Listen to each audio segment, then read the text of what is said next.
MS Purnima Enterprises presents Khapri International Manipuri Short Fiction Film Festival 2021. Organized by IPAK Films Production Manipur under the Aegis of Film Forum Manipur.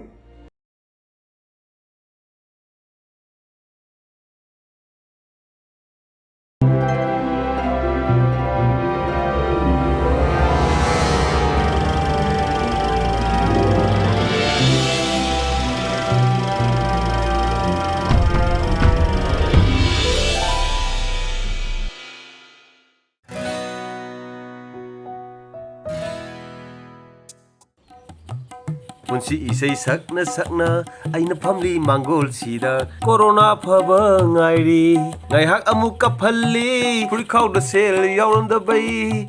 sinbu da cheng yauram da bai sinalamgi ningolo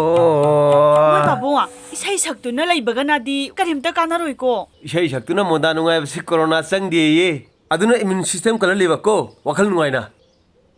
ado moi babunga Imphal chibu corona positive oiba masing asuk yam hengaliba chib karigino karigi oinege sarkar na piba SOP jo amata ngakte as mask niyom chunu upte machin ka kumaga mana dam phathoga mask fu khadang na upine aduna di mafam mana khangdana positive masing adum yam da ba madu to kisi mama ekhoi kari jang thongduri lockdown ni sel tam chamat yade karimta laite moi babung araiba sel khara se puraga mayang dukan dagi pot khara choluba yabre yengi aduga ne moi babung mamang laikai gi nurse ubi isi malenga bido covid care center dagi magi duty loiraga ne mayumna tholakani haiye maduda ne laikai gi club maira pabi mayamna horen okani haiye madu su ai ngaiak yauru ga dauri bani yauru adudi ai amu chalukhige saluru ngasi di motha yana nungaire Hey भैया नंगे थाओ half litre तो लोगे नहीं क्या P बरा लुपच्चा में P रहे item बा अच्छे हाफ लीटर में पी रहे hey भैया सिटी लुपा yang खाई थाई ने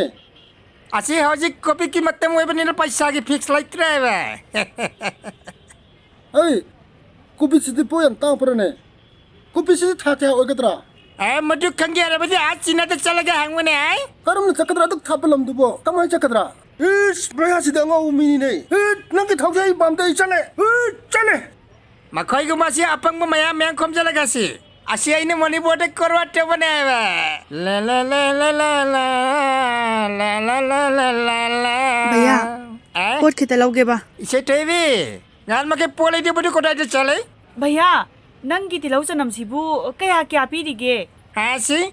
तिलों ने चोम के यहाँ कहीं पीरे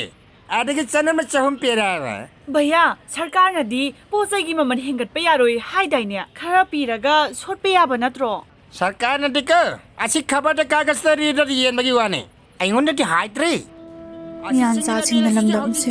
loy na palik covid matam si ऐसी सिंगिल मेरे से बोरा यान टांगे कनाने से कॉन्ट्रैक्ट तो बंगान रे आई कोई तो तोरी बक करवा खोटी मंडा कोई लोई नहीं यागे बने Lairabagi Pankheida lairubana ngasidi asigumba chaithenga se phangli corona nangna aikhoi mayam se unthokna wahalle da ko aina yumda lalisibu lekai mina kari khana khine mamangda su itemon bina hospital dagi mayumda halakibada lekai club ki miyamna yumda laiba yaroi covid care center da laige dabani haikibe covid positive masing su jiri henkala phare ai ninga labadi yadi ai soidana lanthenga sida mai pakna du honanga malenga bi sanga silao Malengambi nang lakani khangbadagi khoi mayamna nang buoknabagi ngaiduna leiramlibani chokthaba leitana siba kidana lanthengnabadagi miyoi kayagi punsibu nakoina kalibani dahak lakpadai ko yam harawi aidi lekai miyam su uda pakhalurabani adubu miyam na wakhan tarambase ai asuki matik nungaiba phawe haujik pichibide santoliba covid 19 na se doctor nurse khatana laksin bangam banati masidi ai khoi ningje manana lanthing minaga dabani yamna laina laksin bangamba yamna laiba thawong ahum khak sarkar na lauriba se ngakminna se ahan bada yariba makhai yumdagi mapan thokpidaba tangai phadana thokpa taragana chinna ton फजना mark चुपीबा ꯌꯥꯔꯤꯕ ꯃꯈꯩ ꯃꯤ ꯄꯨꯟꯕꯤꯗꯕ ꯄꯨꯟꯕ ꯇꯥꯔꯒꯅ ꯃꯤ ꯑꯃꯒ food ꯇꯔꯨꯛ ꯂꯥꯞꯅ ꯂꯩꯅꯕ ꯈꯨꯠ ꯁꯥ ꯇꯣꯏꯅ ꯍꯦꯟ ꯁꯦꯅꯤꯇꯥꯏꯖꯔ ꯅꯠꯇ꯭ꯔꯒ ꯁꯥꯄꯣꯟꯅ ꯁꯦꯀꯦꯟ 10ꯗꯒꯤ ꯇꯥꯗꯅ ꯇꯣꯏꯅ ꯍꯥꯝꯕꯤꯕ